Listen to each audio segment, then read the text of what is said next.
5,000 টাকা টোটাল খরচ 50,000 টাকা। তার মধ্যে আমার একটু আশ্বাস হচ্ছে যে আরও ভালো লাগছে যে আমি রানাঘাটে বাসিন্দা হিসাবে আমার পাশে অনেকেই এখন দাঁড়াতে শুরু করেছে। রানাঘাট ফোরামকে অসংখ্য ধন্যবাদ যে আমাকে সাহায্য করার জন্য। আমি এটা মাথায় তুলে নিলাম এবং আগামী যে আপকামিং যে এশিয়ান গেম এবং ওয়ার্ল্ড চ্যাম্পিয়নশিপ আছে আমি এশিয়ান গেমস এবং ওয়ার্ল্ড চ্যাম্পিয়নশিপে সিলেকশান পাবো। আপনি কবে যাচ্ছেন? আমি কালকেই এবার বলবেন এই কালকে বেরিয়ে যাচ্ছেন গিয়ে তাহলে টাকাটা তাও অনেকেই আমাকে আশ্বাস দিয়েছে আরও রানাঘাট অঞ্চলে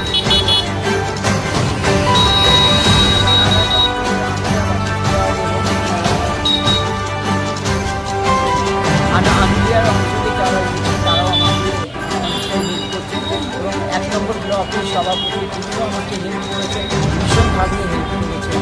সভাপতি প্রদীপ ঘোষ মহাশয় তিনি আমাকে ভীষণভাবে ভীষণ সবাই পাশে রয়েছে।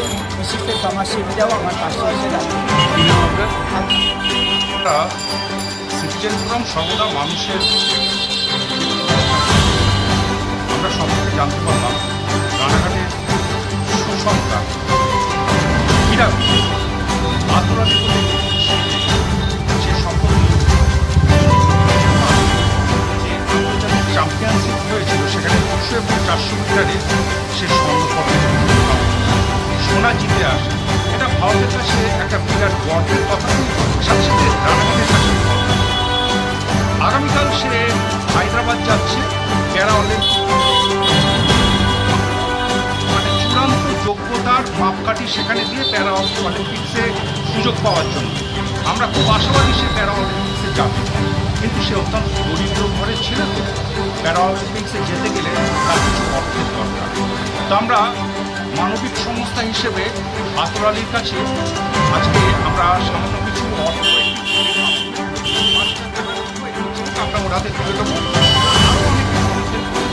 আমরা যেমন রানাঘাটের ছোট্ট মেয়ে অস্মিতাকে চিকিৎসার জন্য ঝাঁপিয়ে পড়ে সাহায্য করে ওর হাতে প্রচুর অর্থ তুলে দিয়েছিলাম, ওর চিকিৎসার নির্দেশনের টাকা জোগাড় করে দিয়েছিলাম, সেরকম আমরা চাই দেখা যাচ্ছে রানাঘাটের মানুষ যদি এইভাবে ঝাঁপিয়ে পড়ে তুলে যায় তাহলে আগামী দিনের একজন অ্যাথলেট অলিম্পিকে অংশগ্রহণকারী রানাঘাটের সুসন্তান গড়ে তুলে নিয়ে আসবে। এটা ভারতের আমার পড়াশোনা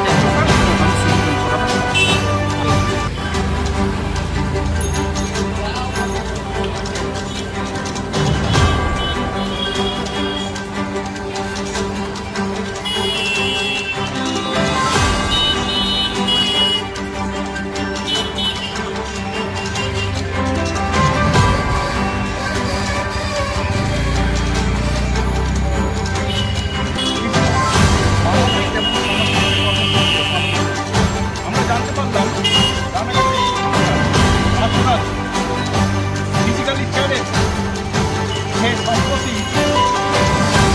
তিনজন নেপালে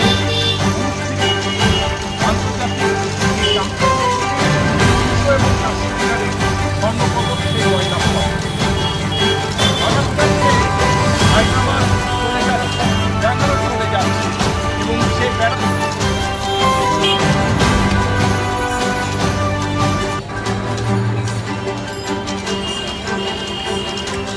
আমরা রানাঘাটের নাগরিকদের সংগঠন